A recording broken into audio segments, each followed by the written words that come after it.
Eu fui convidada pela Marô para fazer uma live agora no perfil dela, esse horário, sobre empatia. Só que a gente entrou lá, não conseguiu fazer a live funcionar, estava dando problema no meu vídeo, na hora que ele subia eu ficava preta, e depois a tela ficava preta e acabava que não entrava. Então a gente vai fazer aqui, mesmo eu sendo lá convidada, tá? Então eu estou aqui de convidada hoje no meu próprio perfil. Oi, eu sou a Maíra do Canto Maternário. E todo mundo vai ter que ter paciência, muita empatia. Sim. Para entender. Então, pode falar, querida. Então, tá Obrigada bom. pelo convite. Obrigada. E obrigada pelo perfil cedido, pelo espaço. Eu sou Marô Camargo, sou mãe de 3 meninos lindos, o Gabriel de 13 anos, o Lucas de 10, o Antônio de 6, que fez o convite comigo lá da live rapidinha do Stories. Eu trabalho há muito tempo já com educação, com conflitos e com diálogo, né, facilitando reuniões em grupo, processos de diálogo. E mais recentemente tenho trabalhado muito com comunicação não violenta nesses 3 níveis, né, para famílias, para escolas e para o trabalho, para problemas de trabalho, né? Também comecei agora com algumas mentorias mais particulares e workshops mesmo para grupos, né, pequenos ou grandes. E dou aula na PUC de Campinas. A Fernanda, que estava aqui, é minha aluna da PUC de Campinas, numa matéria de diversidade, que é um curso para RH, pessoas que trabalham com desenvolvimento humano. Então, tudo que tem a ver com diálogo, empatia, diversidade é um tema, né, que tem tudo a ver. E aí, nesse movimento, né, dos facilitadores, da gente aqui, que eu já tenho algum trabalho, tenho trabalhado online, tenho um canal de vídeos, Marô Camargo no Instagram, no YouTube, que eu publico mais vídeos, muito mais na área da educação, mas alguns agora mais recentes das famílias e para os RH. E aí, esse chamado, né? Peraí, o que a gente pode fazer agora nessa crise que a gente está aqui em casa, claro, com os meninos todos e com essa sobrecarga de trabalho? Eu falava, eu não saio da cozinha. O que eu conseguia, nas primeiras semanas, o que eu conseguia de relaxamento era ouvir os mantras na cozinha. Que delícia! E me ajudou bastante, né? Mas assim, a cozinha, a parte da casa que eu amei. Agora eu tô saindo mais da cozinha um pouco. Mas aí passou uma semana, passou 2, a gente está em casa desde o dia 16, né, de março. Foi que depois as escolas pararam, né?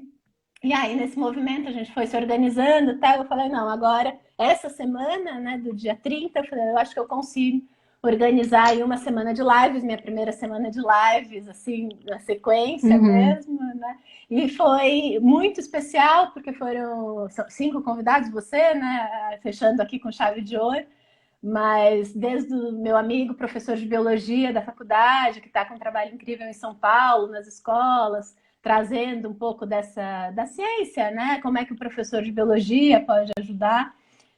Depois uma amiga querida, Camila Goitacás, que tem um trabalho com mães também, falou sobre o luto. Ela viveu um luto materno e ela trabalha com CNV, comunicação não violenta, então falou desse luto coletivo que a gente está vivendo e que de repente a gente não tem que fazer nada mesmo, porque essa sobrecarga, sobre exposição de que a gente tem que fazer, tem que produzir, e essa ilusão de que de repente a gente vai conseguir fazer tudo, não, a gente viu que não é verdade, não é realidade, né?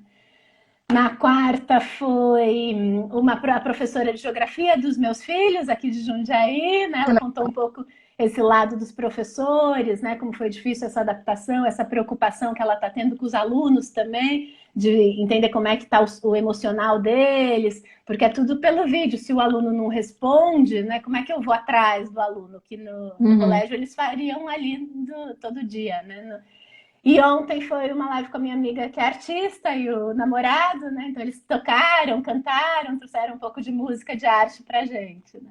São 2 perguntas muito... A empatia, claro, essa nossa habilidade humana, né? De entender um pouco o sofrimento do outro, de sentir junto com o outro. E essa preocupação empática também, do que eu posso fazer para oferecer o que o outro precisa. Não bem o que eu quero, mas o que o outro precisa nesse momento, né? Então, todo mundo, de uma certa forma, está se mobilizando, estamos aí numa empatia coletiva, né? Então, eu não saio não só para não me contaminar, não contaminar minha família, mas pelo outro, né? E como é que eu posso ajudar quem está fazendo, quem pode direcionar a produção para fazer máscara, está fazendo máscara, quem está desenvolvendo um respirador mais barato, eu vi ontem, né, no Jornal da Cultura, está fazendo, os médicos e todo mundo se apoiando, quem pode oferecer aí sessões de empatia e um pouco mais para essa questão da saúde mental, que a gente sabe que é um desafio também, né, tá oferecendo, e aí nessa mobilização, né, de oferecer o nosso melhor aqui. E são duas perguntas muito simples, muito difíceis, mas básicas, mas é como você está lidando, né, com esse momento, né? Você está em outro país, está na Espanha, a gente está vendo pelos jornais, né, as notícias da Espanha, está mais difícil, tá? Ontem eu peguei 112 mil casos, né? Já chegou quase 1000 casos, pelo amor de Deus. Perto da Itália, na Itália com 115, e imagino que parece que já ultrapassou. Parece que hoje já ultrapassou. Cada dia, né? Cada hora vai mudando, né? Ontem, imagens terríveis aqui no Jornal da Cultura, deles preparando as covas, né, ali no cemitério da Vila Formosa. Tá? Então, quer dizer, é um momento de muita tristeza, né, que se a gente vai se conectar, né, emocionalmente, é um sentimento de tristeza, mas de também, olha, aqui tá tudo bem, né? Eu tenho ainda essa escolha, né? O que eu posso fazer, né? O que eu posso fazer, né? O que eu posso fazer para ultrapassar esse momento? Né? Então, obrigada pelo convite, Marô. É muito especial, faz tempo que a gente se comunica através de um grupo de WhatsApp, né? E se acompanha meio por alto, assim. Então, é a primeira vez que a gente está se falando, é legal. Obrigada pelo carinho, pela lembrança, né? Como que eu tô encarando essa fase, né? Bom, eu tô morando na Espanha, já desde 2011 que eu moro aqui, vim pra cá passar um ano, e depois acabei conhecendo meu ex-companheiro, que é o pai da Nara. Fiquei 9 anos com ele, me separei agora no comecinho do ano, e agora eu tô morando numa cidade, eu morei em Madrid por 7 anos, né, e faz 2 anos que eu moro numa cidadezinha próxima de Madrid, a quase 1 hora de Madrid, de carro, E é até engraçado porque há pouco tempo atrás eu estava meio incomodada com a ideia de ter vindo morar aqui, porque eu vim meio com a ideia de, vou morar lá porque eu vou estar com meu marido, com a minha filha, e é o melhor lugar, porque eu tô perto das montanhas, estou do lado da Serra de Madrid, olha que coisa maravilhosa. Só que meu casamento acabou acabando, e eu fiquei muito triste, né, tipo, com a ideia de estar tão afastada do centro urbano, porque me considero muito urbana, e para mim foi um desafio vir para cá, né? E eu tô num lugar onde não tem vida noturna, não tem nada, não tem. Eu tô dentro de um condomínio que é super gostoso, que tem uma estrutura muito boa, mas eu não tenho a mesma possibilidade de passear, fazer coisas assim, sabe? Tipo, eu vou descer e tomar uma cerveja com as amigas. Não tem. Não tem nada. É absolutamente um lugar bastante pacato, né? Então eu fiquei muito incomodada quando eu me separei, porque eu falei, cara, onde eu vim parar, né? Como assim? De fazer muito trabalho de auto-perdão, de aceitação, aquelas etapas da separação que você vai vivendo o incômodo, né? Mais ou menos um luto, mais ou menos o que a gente tá vivendo agora. Sim. Uma espécie de luto também. Agora que a gente tá nessa quarentena, eu dou graças a Deus que eu tô aqui, porque eu tô muito afastada do foco, né? Digamos que em Madrid a gente tá com mais de... Não sei se já chegou a 120 mil, porque eu não fico acompanhando os números, né? Eu acho que é uma coisa que é uma necessidade que eu tenho, de me blindar um pouco da exposição constante com as notícias, para não ficar tão conectada com medo. Mas eu sei que a gente está numa quantidade bem grande de casos, é um dos países com mais casos, né? E está tudo concentrado, principalmente em Madrid. Então eu tenho amigos que moram lá, que estão vivendo, acho que uma pressão constante, né? Porque parece que o vírus está em qualquer lugar. Sim. E eu sei que é bem mais preocupante. Aqui aconteceu o seguinte, a gente começou no dia 11 de março, uma quarta-feira, eles fecharam as escolas, e aí eu falei, bom, isso pelo jeito vai começar, a história do confinamento vai começar a rolar aqui e tal. Aí isso era uma quarta, lá pelo sábado eles já anunciaram que não ia mais poder descer para o condomínio, né, para as áreas comuns do prédio, do condomínio, que tem uma estrutura bem boa, e me deu muita pena porque aqui a gente tem parque infantil, óbvio que ela não ia poder ficar brincando, mas passear com patinete, por exemplo, ia ser fácil para ela, né? A gente tem muita área verde, a gente está na frente, só tem montanha, assim, na frente da minha vista, né? E aí eu falei, bom, vamos ter que se adaptar. E acho que aquele começo, assim, você vai, vamos ver quanto tempo dura, e não sei o quê, mas o que eu percebi, assim, vai mudando muito a percepção do que a gente sente, como a gente se sente em relação. Não sei como vocês estão sentindo, né? Acho que tem aquele começo de que, caramba, como é que eu vou fazer para organizar a casa, o filho em casa, mais o trabalho, mais a limpar tudo. Vou limpar tudo aqui na Europa, menos, porque já tô acostumada, né? Eu tenho ajuda a cada 15 dias, 3 horinhas. É uma coisa muito, muito pouca. E a primeira preocupação foi a questão da guarda compartilhada, né? A gente divide, eu e o Afonso, o tempo com a Nara. Então a gente tinha que ficar levando e trazendo. E aí eu fui pesquisar, falei, será que eles vão proibir esse movimento? Me deu um certo, né, medo de ter que ou abrir mão de estar com a Nara, ou ficar o tempo todo com a Nara, ou até ficar expondo nesses trajetos, sem prudente, né? Aí eu pesquisei, descobri que eles tinham uma questão de exigir que, ou melhor, de garantir o direito da criança, de ter o convívio com os 2 pais, então eles poderiam realmente fazer, as crianças podem sim fazer esse trajeto, no entanto, eles pediam prudência, né? Se pudesse passar o tempo e aí no princípio a Nara ficou muito incomodada, principalmente porque quando ele saiu, eu tirei a televisão de casa, e eu falei, não tem mais TV, e aí, tipo, ela preferia ficar na casa do pai, porque lá tem TV, e eu falei, não, eu não quero. Só que aí eu tive que abrir mão, né? Porque é outro contexto, é um pouco isso, assim, tem que contemplar, né, as necessidades de cada um, né? Digamos, a quantidade de demandas que a gente tem e a realidade. Tipo, tem que aceitar a realidade. Eu não vou poder ser a mãe exemplar que fica o tempo todo entretendo a criança, mantendo a criança ocupada. Se eu tenho não só muito mais demanda de tarefas para dar conta, sem nenhuma rede de apoio, como eu também tenho o meu emocional que precisa ser cuidado. Porque agora eu não estou no meu lugar mais tranquilo, né? Eu tenho que trabalhar para poder ficar mais tranquila, demandar tempo e foco para isso, porque tem uma pressão, né, do impacto emocional que isso provoca, e a gente sim vai ficar com medo, a gente vai ficar triste, a gente vai ficar assustado, vai ficar preocupado, tem muita coisa rolando no íntimo, né?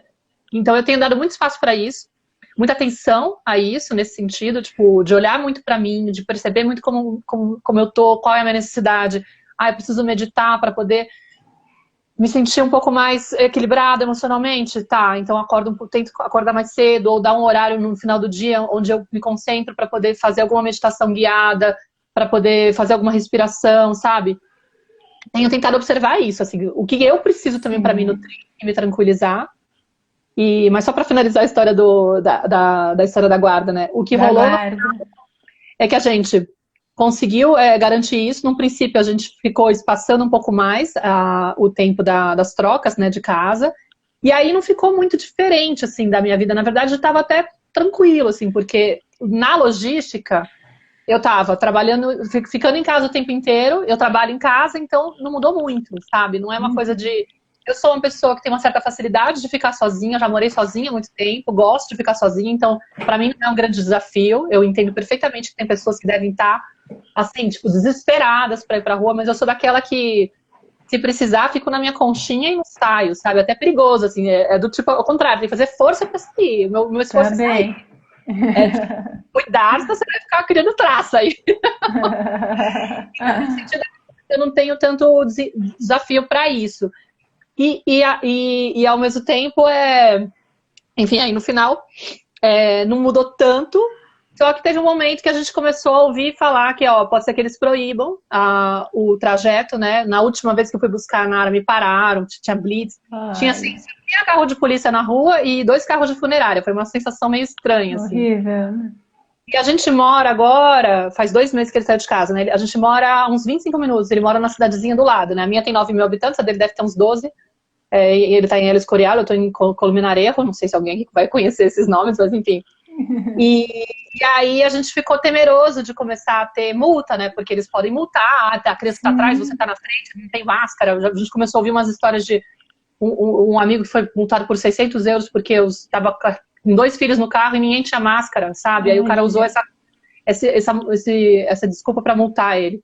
E ele falou, nossa, né? Tipo, tá todo mundo morando junto, mas no carro tem que ter a máscara, enfim.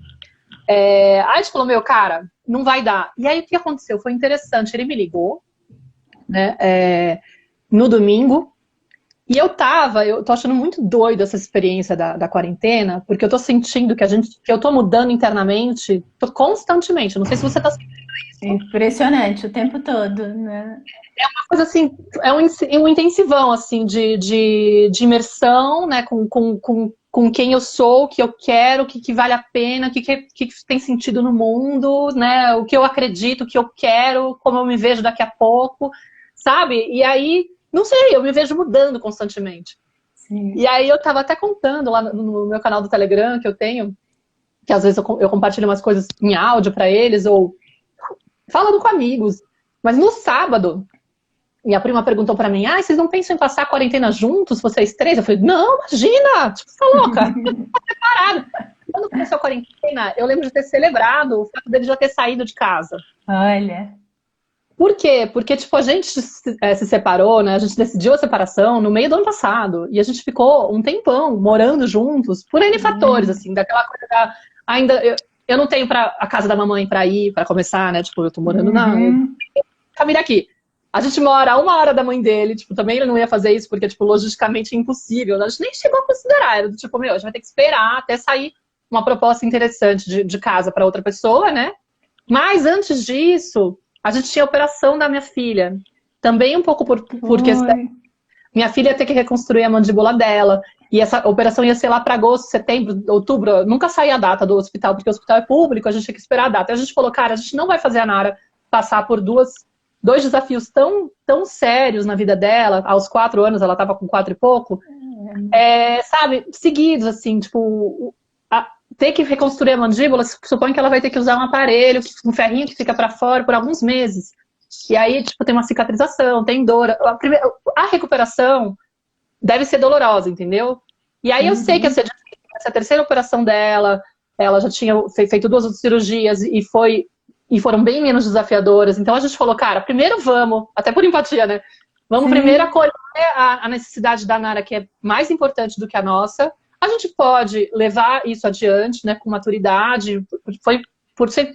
Foi acordo comum, assim, os dois estavam insatisfeitos e decidiram, chegamos à conclusão de que, cara, não tem sentido insistir na relação, sabe? A gente tem o direito de buscar escolhas melhores, caminhos melhores, então, tipo, vamos fazer o que o coração tá pedindo.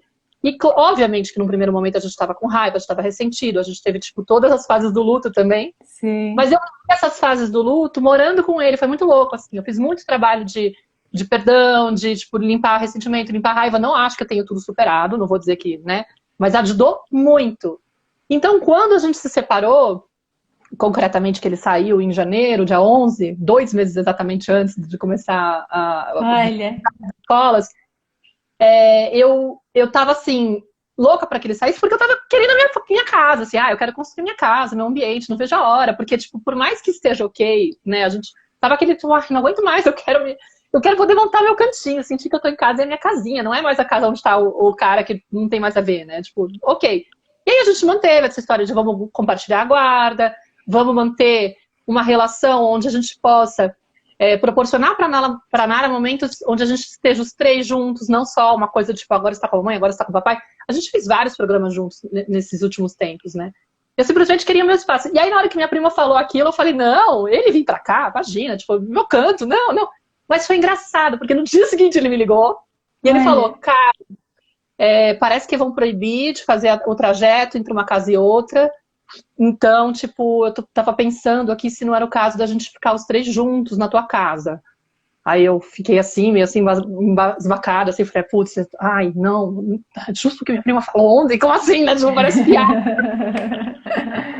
Foi uma coisa muito louca, Marô, porque na sequência ele começou a falar que nas 2 noites anteriores ele tinha passado muito mal. Ele tinha acessado medos, ele tinha vivido, tipo, crises de pânico. E que foi muito duro estar sozinho. Ele falou, cara, eu não sei se eu vou conseguir, né, se eu consigo ficar sozinho. Tipo, se eu não tô afim, sabe? Eu não quero passar por isso sozinho. Tá foda, eu não achei, eu tava super bem, eu tava conseguindo manter a minha energia pra cima, e de repente eu entrei em contato com isso, aí eu fiquei angustiado, e foi super difícil conseguir me sentir melhor, sabe? E aí ele começou a falar, e aquilo foi mexendo, assim, em mim. Falei, cara, sabe alguma coisa assim, tipo, o coração eu senti, tipo, derretendo, assim, e conectando com a dor dele, e sentindo a necessidade dele, sabe? Aquela coisa bem, tipo, e pensando, cara, não tem nem o que falar, vem! É isso, aquele vídeo muito bom da Brené Brown, do poder da empatia do urso, né? É um buraco que eu abro dentro do meu peito e daí eu me conecto com o buraco, que eu já senti isso em algum outro momento, né? Isso é empatia, né? E aí... Essa conexão pelo sentimento e pela necessidade, né? Qual que é a necessidade? É manter a família bem, a Nara bem, né? Vocês três bem. Então, vocês ultrapassaram as diferenças, né? Isso é muito difícil. Na prática, é muito diálogo. Que a gente precisa, muita presença, muita... Mas foi essa força que você falou da vulnerabilidade, porque, tipo, inclusive uma das coisas que a gente estava vivendo de distanciamento era essa falta de conexão, sabe? Porque tem essa história, né? Quando você começa a ficar ressentido com o casal, né? No relacionamento, começa a rolar um distanciamento, os dois ficam com a sensação de que a minha necessidade não está sendo atendida e a sua também não. E aí rola aquele ressentimento, tipo, você não está conseguindo olhar para mim, né? Vem muito essa dor, assim, de que eu não tô me sentindo vista, contemplada, considerada, valorizada, sei lá, né? Tipo, tem todas aquelas questões. Acho que tinha, das duas partes eu percebi, né? Tipo, tinha esse ressentimento, tipo, você não tá conseguindo olhar pra mim. E aí, quando ele trouxe dessa forma, assim, tipo, é que tá doendo em mim, eu tô precisando de ajuda, foi outro, é como se ele tivesse aberto, assim, sabe? Meu, não é só a Nara que tá em jogo, não é só o bem-estar da Nara que tá aqui. Tipo, eu como ser humano não tô bem. E você é uma referência pra mim, sabe? Porque, tipo, a gente tava 9 anos juntos, assim, sabe? É uma relação, né? Tem uma vida junto aí, né? Tem um amor ainda de, tipo, eu tenho muito carinho, tenho muita gratidão por tudo que ele me proporcionou, sabe? Não é... Graças a Deus não é uma relação que foi tóxica nesse sentido, sabe? Tipo, não teve uma questão aí de muito grande. Era simplesmente uma sensação de que a gente vai estar melhor, cada um fazendo o seu caminho. Então foi muito bonito, porque eu senti que quando ele abriu a vulnerabilidade dele, a gente conectou, né? Aquela história do cara, você se agora... conecta, né? E é de ser humano para ser humano, né? Exato. E aí, tipo, a gente começou a ter umas conversas, na verdade, assim, antes também, né? Durante a quarentena, a gente tá, os dois numa pegada de se proteger, né? Você perguntou como que eu tô lidando. Tem muito a ver com isso, de sentir a importância de preservar a minha energia, não vou dizer intacta, mas de proteger para que não venha muita sensação de pânico, de medo, de preocupação, né? Como que eu faço? O que eu posso fazer nesse momento? O que está ao meu alcance? Eu não vou conseguir mudar o que está lá fora, certo? Eu posso até inspirar algumas pessoas a partir do meu trabalho, né? A talvez encarar de outra forma, a ter uma outra postura e tal. Mas o que está acontecendo lá? Eu, quando sou profissional da saúde, eu não tenho muita habilidade, não tem como alcançar e impedir as pessoas, enfim, do contágio, da quantidade de casos e ficar instruindo todo mundo. Eu percebo que eu tenho uma limitação aí, né? Tipo, não tenho muito como jogar energia nisso. Eu posso jogar energia em outras coisas e acho que também estaria ajudando. Então, eu começo eu acho que a exposição constante para as notícias, por exemplo, é uma coisa que não me faz bem. Aliás, não faz bem. Faz muito tempo que eu já tomei a decisão e eu já não acompanho. Para ninguém, né? Ter jornal em casa. Agora que eu resgatei, olha, o Jornal da Cultura pelo YouTube, que eu sempre gostava de ver o jornal, eu vejo 9 horas da noite, e um podcast de manhã e pronto, né? Mas essa exposição, se eu tivesse aqui a Rede Globo, e do outro dia que eu vi o Jornal Nacional, eu vi essa diferença, como que eles são mais, né? E de ficar mais na notícia, mais na imagem e tal. Na cultura não, já traz os outros comentaristas, já traz a visão do médico, do filósofo, né? É diferente essa exposição, né, da notícia, né? Faz até tempo que eu não assisto uma TV Cultura e uma...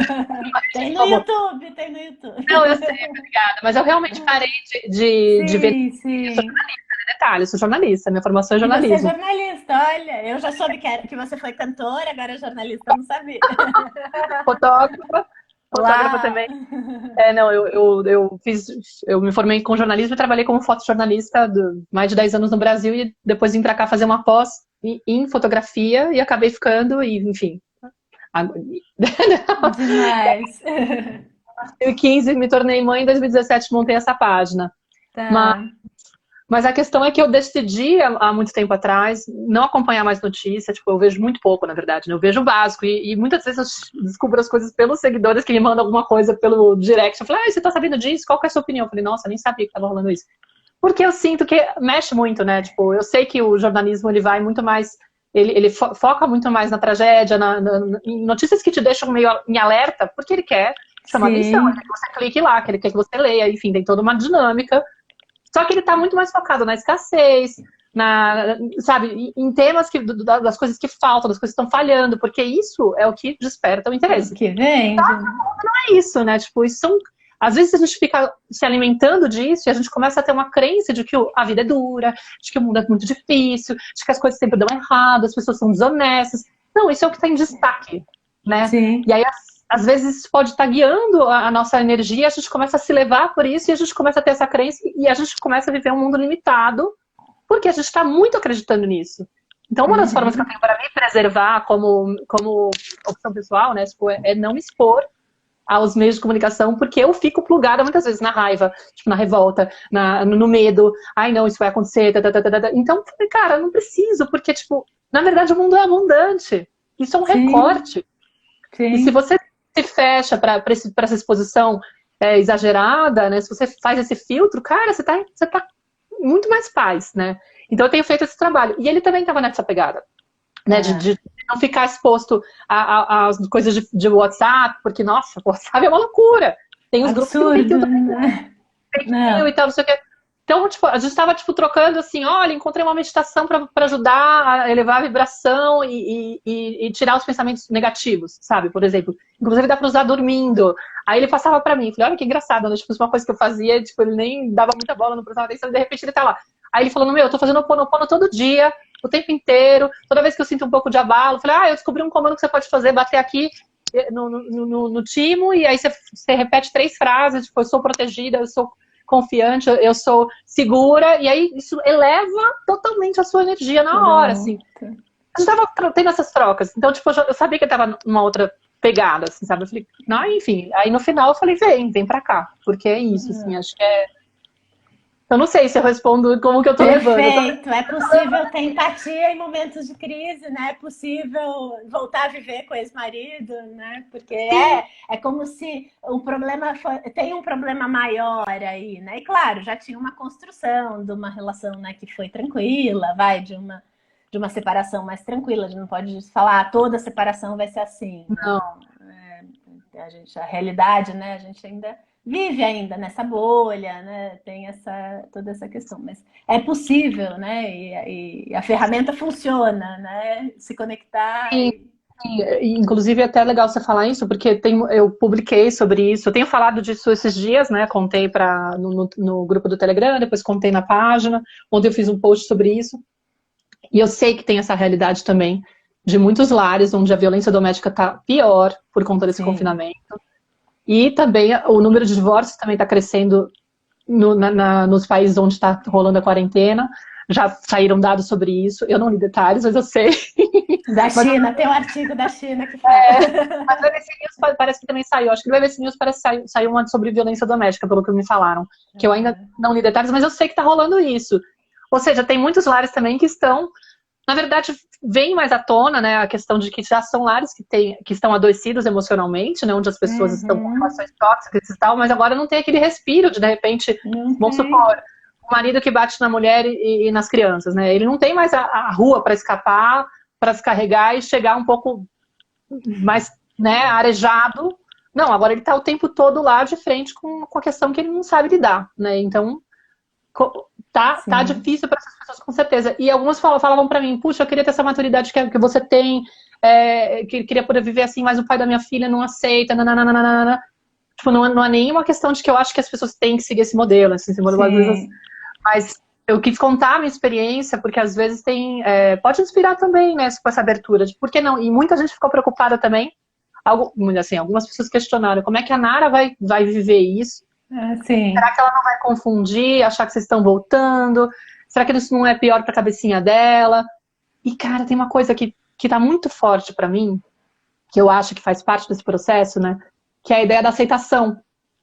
Sabe? Assim, aceitar o momento, aceitar a realidade. A gente tende muitas vezes primeiro, eu acho que o sofrimento ele vem realmente quando você está querendo resistir ao que acontece, né? Então, para mim, isso é uma coisa que eu tenho assim, tudo que vem na vida a gente tem que aprender a honrar. Sabe? Veio. É o que é a realidade. Eu não posso mudar o que está acontecendo, entendeu? E aí, se eu fico protegendo, querendo tipo, impedir que minha filha entre em contato com aquilo, de certa forma, eu estou dizendo para ela, você não é capaz de lidar com isso, entendeu? Sim. E aí, assim, outro convite que eu acho que esse momento está trazendo é, você vai ter que abrir mão do controle. Da falsa sensação do controle, né? Sim. Tipo, tá, não tem o que você fazer a respeito, a realidade é essa. Então, assim, na hora que eu olho para a situação, tem uma pessoa aqui na minha frente pedindo ajuda, tem uma configuração de eu vou poder oferecer apoio para ele vai poder oferecer apoio para mim, a Nara vai estar num momento onde ela vai estar mais amparada também, porque ela não vai estar sentindo falta nem de um nem do outro, que teria essa configuração provavelmente, né? E a realidade é essa. Puxa, pode ser que ela confunda e ela fique achando, e nutra uma esperança de que a gente volte, isso não vai acontecer, então isso pode machucar ela. Pode ser. Mas Sim. o que eu fiz foi, nós fizemos uma conversa com ela, explicando, filha, a situação é essa, você sabe que a gente não está podendo sair de casa, que a gente está cada vez com mais dificuldade de se locomover, e quando a gente se expõe, pode ser que a gente corra o risco de ficar dodói, a gente não pode ficar dodói porque a gente tem que proteger todo mundo, não só a gente. Sabe, a gente já tinha explicado toda essa conversa, você sabe que a realidade é essa, e agora parece ser que a polícia talvez não deixe mais a gente fazer esse passeio da casa da mamãe para o papai. Sim. Então a gente decidiu ficar os 3 juntos, porque assim a gente se protege, não tem que sair tanto para a rua, vai ser melhor para a gente poder ir no mercado um só e deixar você aqui, não tem que você ir junto, sabe? A gente foi explicando para ela, mas quando o coronavírus sair, que a gente chama de coronavírus, quando o coronavírus for embora, aí o papai vai voltar para casa dele. É óbvio que no primeiro dia ela ficou super excitada, não conseguia dormir, tava super alegre. Nossa, tipo, parece que voltou, papai voltou, né? Papai voltou pra casa. E pode ser que ela confunda, mas eu não posso, tipo, deixar de seguir meu coração. Claro. Com medo de que, tipo, sabe, de repente ela vai interpretar. Não, aí eu levo a vida, eu aceito o que tá acontecendo e vou ajustando. Eu falei, ó, só a experiência vai me dizer se ela vai passar mal ou não com isso. E se ela passar mal com isso, faz parte. Tipo, olha, numa configuração como essa, tão inusitada, cara. É isso, tá? Né? É isso que temos, né? A vida é o que a vida tá me apresentando. E eu tô fazendo com o coração e, meu, se rolar alguma coisa, a gente vai reajustando a filha. Olha, lembra que a gente falou e tal. Sabe, eu não sei. Eu não quero ficar com isso na cabeça. Mas, enfim, só que achei interessante trazer, porque eu acho que esse ponto... Não, é sensacional, né? E a gente conversando pelo WhatsApp, que dia que ia ser a live, eu ouvi um pouco essa história. Eu falei, nossa, genial. Exemplo mais... você não quer, né? Tipo, perfeito. Mais real do que empatia impossível, né? Então, empatia na prática, né? É isso, né? E aí, falando um pouco do seu trabalho, como é que você acha que no Instagram, né? Você que já está há mais tempo aí nas redes sociais, como é que você pode oferecer essa ajuda, né? E como é que tem sido essa recepção e essa... Sem também criar, que eu vejo um grande... A gente até comentou um pouco, essa ilusão do online, né? E essa ilusão de que, não, eu estou seguindo a Maíra, que é especialista em educação parental, em criação consciente, e tudo que ela fizer eu vou fazer também. Então, como é que a gente...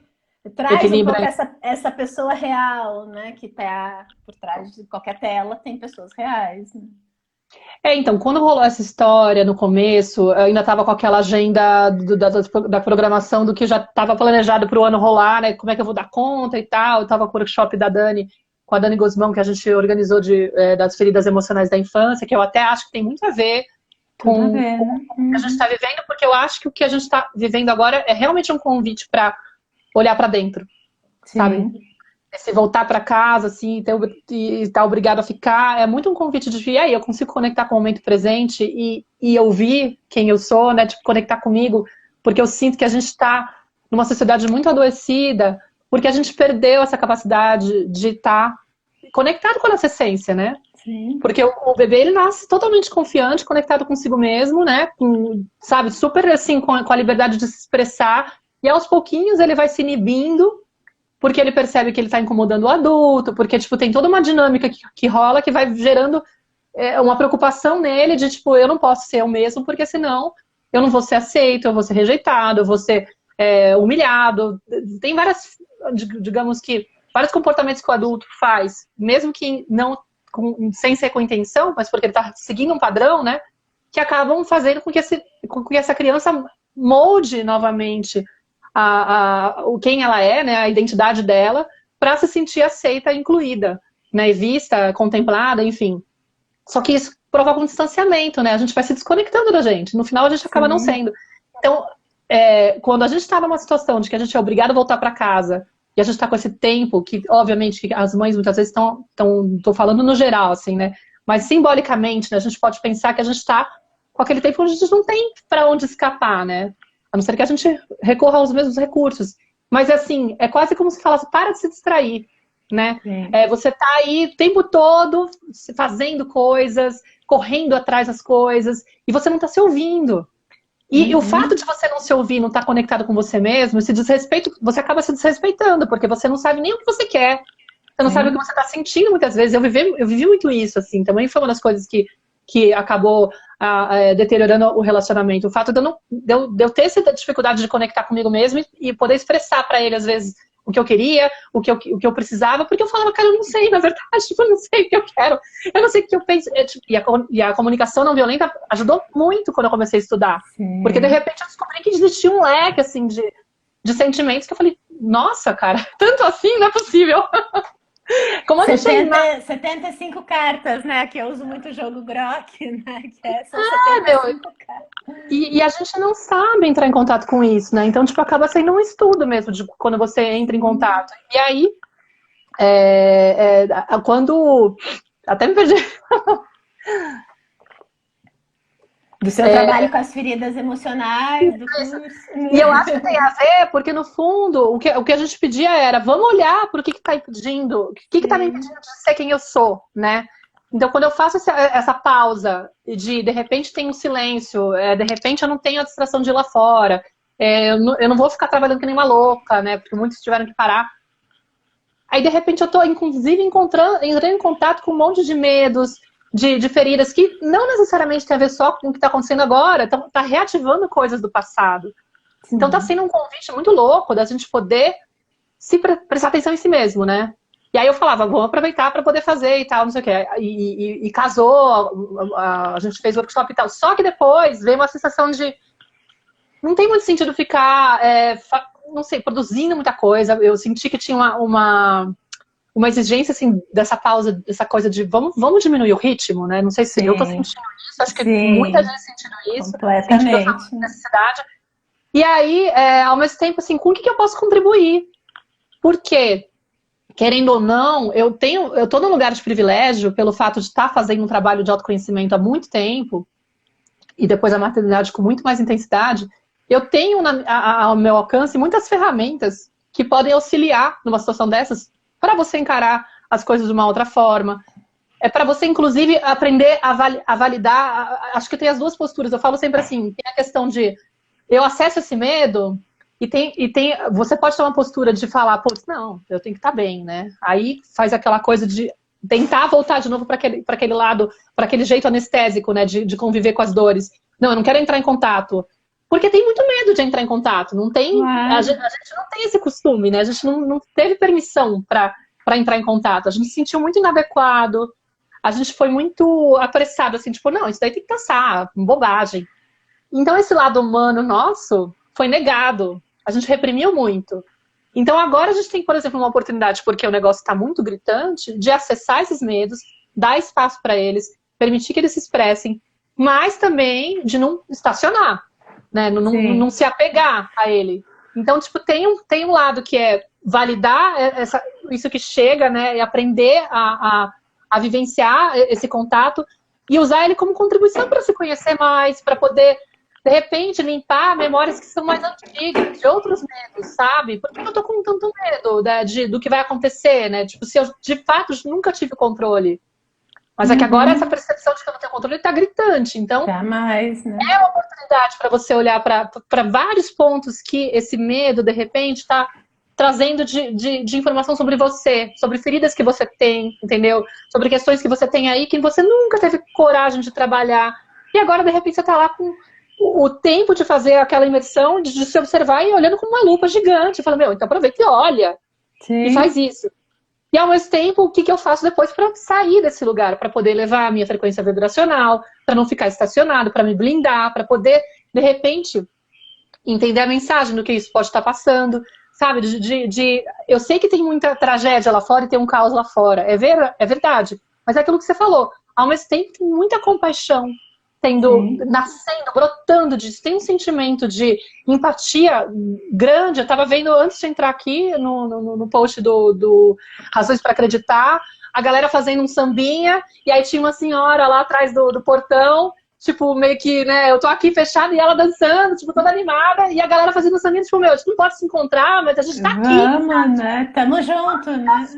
Quantas cenas dessas a gente não tá vendo? As pessoas se doando, fazendo, tipo, olhando pro próximo. O pai falando ontem, do cara comprando leite, comprando 2 leites de R$ 8, porque agora estourou o preço, pra poder dar pro cara que tá na porta, porque sabe que o cara não tem pra comprar. Sabe, tipo, tem um sentimento aí de amor ao próximo que tá saindo disso. Eu acho que a gente realmente pode observar as oportunidades e o crescimento que a gente está tendo com o que está acontecendo. De novo, é o foco, né, que a gente faz. A gente pode olhar para os números que estão crescendo de pessoas atingidas, mas pode olhar para as coisas que estão nascendo de maravilhoso, porque, no fundo, eu acho que, respondendo o que eu posso contribuir, talvez trazer um pouco esse olhar. Eu comecei a fazer lives também no perfil, sobre desafios e oportunidades na quarentena, né? Estou chamando pessoas que já me auxiliaram nesses anos todos com algum processo terapêutico, alguma mentoria, ou simplesmente pessoas de perfis que eu sigo, que eu admiro, que eu acho que podem trazer uma mensagem um pouco mais elevada, para poder equilibrar um pouco, né? Tipo, eu falar, a minha contribuição é tentar trazer a parte do o que eu posso ganhar com isso, o que eu posso crescer com isso, o que eu posso fazer de positivo na minha vida, mudar a minha forma de me colocar diante disso, para não ficar só na vibração do ai, meu Deus do céu, o que vai acontecer, o que vai acontecer? Porque, cara, isso vai acontecer. A gente vai ter momentos de estar desequilibrado, tudo bem, não tem problema nenhum, é totalmente legítimo, óbvio, né? A gente não tem como impedir, isso é parte do ser humano, e é maravilhoso, é quem nós somos, e isso tem que ser aceito, tem que ser acolhido, né? Todas as minhas partes. Eu vou ter momentos que eu vou estar lá ai, meu Deus do céu, mas eu sei que existem ferramentas que vão me fortalecer, eu sei que se eu direcionar meu olhar, eu vou poder olhar para a parte bonita, e eu sei que esse mundo precisa mudar. Sim. E não vai ser com posts bonitinhos só que ele vai mudar, entendeu? Tipo, só com recados de, vamos ter, sabe? Só com perfis maravilhosos como esses de só notícia boa e tal. Isso mexe muito, toca as pessoas, mas esse tapa na cara que a gente está tomando, cara, isso sim está fazendo uma mudança. Sim. As real, né? Mas está trazendo uma tomada. E a gente vê essa empatia ontem. O diretor do HC, né, do Hospital das Clínicas, falava: a gente precisa, a vacina vai demorar 1 ano e meio a 2 anos, né? Mesmo com todo esse esforço, a gente precisa da solidariedade, a gente precisa, né, da economia para comprar equipamento de proteção para a equipe do HC, que montaram lá uma estrutura de guerra mesmo, em pouquíssimo tempo. Então, olha quanta coisa, né, em todos os níveis, né? Os cientistas se unindo, os psicólogos no atendimento online, a pessoa que está em casa, os restaurantes buscando essas formas criativas também, não? É para a gente não quebrar, o que a gente faz, né? Então, cada pessoa, cada área de atuação aí, ele falava, quase que ele falou isso, a vacina agora é a solidariedade, né? É a empatia, porque é isso, né? É o que a gente tem agora, né? As empresas redirecionando a produção para fazer máscara, né? As que podem, tá? E cada um, né, nesse nível mais próximo mesmo, né, mais em casa, você conseguindo, vai um dia que você fala muito dessa coisa da mãe impossível, né? E a gente viu um movimento também de uma sobrecarga das mães, e aí eu vou sobrecarregar o professor que não mandou a lição certa, eu tenho que cumprir, a gente vai ficar atrasado, não sei o quê. Mas olha, que mãe possível que eu posso ser, hoje foi incrível, a aula de música do Antônio foi bater, e o professor incrível que mandou esse vídeo, ó, vê o que você tem em casa, e pega a frigideira, vamos ver os sons graves e os agudos, a frigideira com som agudo, o plástico lá grandão com som grave, e aí fizemos ali, né, em 5 minutos aula na cozinha, ele falou, mamãe, foi a melhor aula que eu já tive. Eles querem isso, né, colocar essa energia para fora. As mães querem uma coisa simples, e aí foi ótimo, porque eu também estava batendo muito forte com a colher de pau ali para também, né, liberar essa energia, essa raiva, né? E foi ótimo. Então, uma coisa simples que eu posso fazer em casa, que não vai ter que recortar o desenho, pegar o papel, não sei da onde, que eu também não tenho aqui, né? Não é aquele e-book todo perfeito, que no começo tinha, né, esses e-books perfeitos, mil atividades para fazer com seu filho. Tá? Essa mãe possível, eu acho que trazer um pouco isso também, né? Sim, eu acho que é isso, essas provocações, assim, ou esses lembretes, assim, até uma outra leitura disso, tipo, na hora que você se vê pressionada para ser a mãe ideal da quarentena, gente, socorro! Não dá!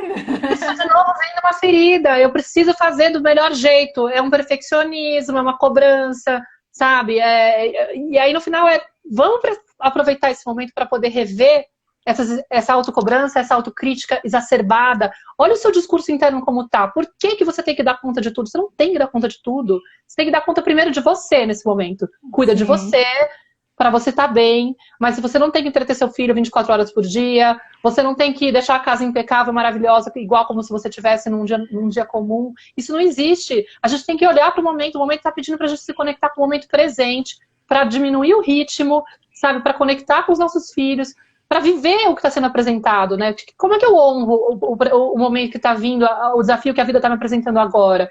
Eu honro, primeiro, aceitando que a realidade é outra. Tava vendo um vídeo da Elisama ontem. Ótimo, né? Que ela gravando, eu tô aqui gravando com as crianças tomando café escondido aqui. Exato, aqui no quarto, então vamos ver se alguém abre a porta, a realidade da quarentena, né? Tipo, sei lá, aquela coisa que eu saindo do banho, sabendo olhar. Mas enfim. Mas ela falou, não, é um momento. E aí muito lindo, porque tipo, vai fazendo. O momento que a gente vive só demonstra o caminho que eu segui, assim, de defender a educação sem violência, vai reforçando, né? Tipo, ela falava assim, é o momento de desobedecer, cara. Não tem que aceitar essas tarefas que as escolas estão mandando. Eu entendo perfeitamente a preocupação das escolas. Ela falava, o esforço dos professores, mas eu não dou conta e eu não quero adoecer por isso.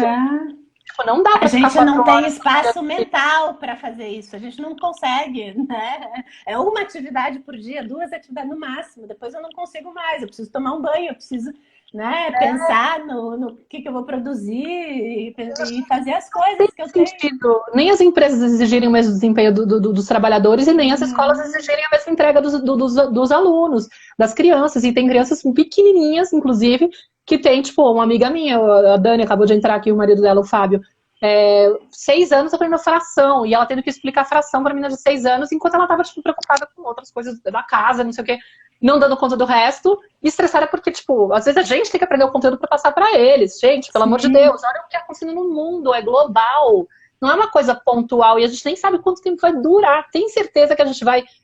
E aí, o que acontece? Às vezes o adulto tá naquela postura de eu não vou questionar, porque é uma autoridade. Tipo, da obediência, né? Tipo, a obediência do tipo, eles estão fazendo porque eles acreditam que é o melhor. Não, gente, é o momento de protestar. Não dá, né? Não dá. Se o filho tá recebendo o negócio, ele acha absurdo, ele vai lá e reclama. E a gente acha o ó. Não, tá na hora da gente aprender com eles. É desobediência lá que o Gandhi falava lá atrás. Não dá pra aceitar isso. Não dá. Enfim, e essa coisa de fingir que não tá acontecendo nada, né? Essa anestesia, né? Aí não vai ter mudança, não vai ter transformação, não vai ter nada. A gente vai sair igual daí, ou pior, né? Vai sair mais acabado. Sim, acho que a gente sai transformado, né? Sim, acho que é um pouco isso, assim, a tentativa tem sido trazer um pouco de uma perspectiva um pouco mais positiva, sem invalidar que a gente tá passando por um perrengue, por um desafio, é real, tipo, tudo bem sentir medo, tudo bem sentir tristeza, tudo isso é, inclusive, maravilhoso para você acessar e se permitir e se aceitar com essas partes, entendeu? Isso também é curativo, sabe? De você abrir a sua vulnerabilidade, porque fica isso que você falou. De repente eu quero dissimular pro meu filho e tentar fazer ele acreditar que não é tão assim, não, filho, tudo bem, tá tudo certo, a gente só não pode sair de casa. E aí, às vezes, não nomeia pra criança, a criança não confunde, ela não tem noção, ela tem que imaginar sozinha o que tá acontecendo, ou ela percebe que o adulto tá alterado, tá estressado, mas não entende. Inclusive perigoso, pior, né? Dela, sabe? Então como é que eu faço para ter uma conversa com meu filho que seja sincera, onde eu possa expor a minha vulnerabilidade, porque não tem problema papai e mamãe ficarem tristes e preocupados, porque realmente é uma realidade que preocupa e deixa triste. E deixa com medo, entendeu? Sim. Óbvio que eu posso filtrar para que a criança não receba uma carga de desespero, né? Eu vou cuidar para que não seja uma coisa, né, muito assustadora e tal, mas ficar eu vejo que tem pessoas que ficam defendendo, não precisa falar pra criança o que tá acontecendo, sabe? Não tem necessidade de saber. Depende, assim, tipo, acho que, sabe? O que tá chegando pra você? Como é que você tá sentindo, né? Vamos, a realidade é essa, cara. Tá foda. Tipo, você não pode sair. Sim. Pra ele é difícil, entendeu? Como que ele vai lidar com isso se ele não puder nomear o que tá acontecendo, entendeu? Então, todas sabe, essas referências para que a pessoa possa sentir à vontade, até para acessar uma coisa que às vezes ela não tá se permitindo fazer. Será que eu posso ficar fraca na frente do meu filho? Claro, gente, porque ficar fraca é um ser humano. Assim ele vai se sentir autorizado e vai descobrir que você não é uma heroína louca, perfeita, que pode com tudo. Porque, meu, que referência é essa? Que pressão isso no futuro, né? Porque você, no final, não se permite ter momentos de fraqueza, ter momentos de dor. E se você fica se rejeitando essas partes, você está de novo desconectado com as suas necessidades, né? Com as suas referências. De novo, você não pode ser você mesma. Então, a grande oportunidade é também rever a postura que você tem com você mesma nessa situação. Quanto eu tenho dado espaço para eu expressar a minha dor, eu falo disso também na página, para poder incentivar as pessoas a se permitirem esse choro, que esse choro está reprimido, essa dor está reprimida, esse medo está reprimido, eu não aceito quando ele vem. Aceita, faz parte. E acessa, não tem problema. Eu sei que assusta, mas faz parte. E busca apoio. Sim. Se tá difícil, busca apoio, busca lugar de escuta, fala com uma amiga, fala com um psicólogo, busca, sabe, grupos. E outro movimento lindo, quantas pessoas estão se encontrando virtualmente pela primeira vez, fazendo reuniões em grupo, família, com vários amigos, tipo, eu mesmo ontem estava com meu irmão na Austrália, minha irmã na Califórnia, meu pai em Campinas, a minha tia conectada. Em São Paulo, a gente buscando um horário compatível com esses 4 fusos diferentes. Mas assim, a gente nunca fez um encontro, eu morando 10 anos fora, minha irmã há 20 anos fora, meu irmão há 5 anos fora, a gente nunca encontrou todos virtualmente ao mesmo tempo. Teve que vir o coronavírus para jogar.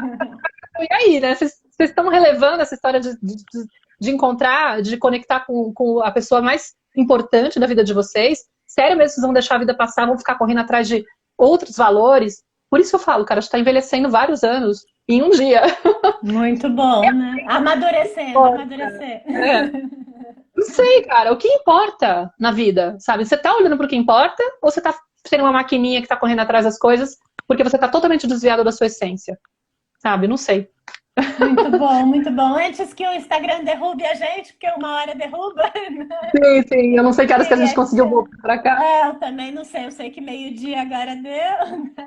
Mas eu queria te agradecer muito, que prazer, que alegria falar com você, né, ao vivo. Obrigada a live vai ficar salva, daí é você que tem que salvar, né, agora. Tá. Sim. E aí você me manda. Eu consigo salvar também. Agora o Gabriel sabe salvar no celular dele, dá. O meu iPhone não dá para salvar. As crianças são os nossos professores. Adriana, graças a Deus. A gente salva em Grabber lá, né? Pelo Android. E aí eu coloco no canal do YouTube. Legal. E você também. Se autorizar, eu coloco também. Então, se me autorizar, eu coloco também. Para explicar para as pessoas. Porque, Adriana, na verdade, eu ia fazer a live no perfil da Marô. Só que quando a gente entrou lá, deu problema no Instagram e a minha tela ficava negra e no final não estava carregando, a gente veio para cá de improviso, tá? Então, eu era entrevistada do encontro, por isso que eu tô falando que nem uma matraca. Isso, e eu tô aqui embaixo fazendo as perguntas, tentando pegar algum gancho. Mas sim, eu vou deixar salva e a gente vai fazer isso que a gente falou agora, de deixar nos 2 perfis, nos canais do YouTube. Tá bom? Obrigada. Muito obrigada. Empatia na prática. Emprestar até o perfil do Instagram. Porque tá puxado pro Instagram, ele tá com muita demanda. Vamos nos unir aqui. Tá bom? Muito obrigada, querida. Um beijo grande, bom fim de semana aí para você. Se cuida bem, vocês também. Família, um beijo. Em paz. E um beijo bem grande para todo mundo que assistiu. Muito obrigada. Obrigada pela presença e pela participação. Tchau.